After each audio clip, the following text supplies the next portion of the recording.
মাত্র একটা পরিত্যক্ত শহরে পা রাখলাম আর আমরা এখানে আগামী 7টা দিন কাটাতে চলেছি আর এটার সাহায্যে আমরা ফিরবো আগামী 7টা দিন এখানে কাটানোর পরে।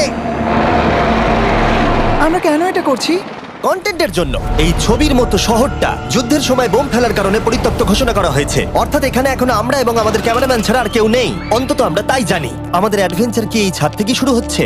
কিন্তু আমাদের প্রথম উদ্দেশ্য হলো এই সিটিটাকে এক্সপ্লোর করা আর একটা বাড়ির মতো সেফ জায়গা খুঁজে বার করা যেখানে আমরা আগামী 7টা দিন কাটাতে পারবো। এই বিল্ডিংটা এক্সপ্লোর করা দিয়ে আমরা শুরু করলাম। দেখা যাক এই ধ্বংসপ্রাপ্ত বিল্ডিংটায় কি কি রয়েছে।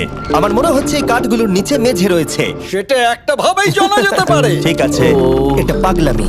এটা তো জম্বিদের বাসস্থান মনে হচ্ছে। এটা দারুণ, একবার দেখো এটা। অনেক এক্সপ্লোর করার পরে আমরা এমন একটা জায়গা পেলাম যেখানে আমরা থাকতে পারি। ও মাই গড, আমাদের এখানে ক্যাম্প সেট আপ করা উচিত। তোমরা এখান থেকে পুরো শহরটাই দেখতে পারবে। তার সাথে এই রুফটা আমাদের বৃষ্টির হাত থেকে বাঁচাবে। Wow! আমাদের থাকার জায়গা খোঁজার পরে আমরা ছাদে গেলাম।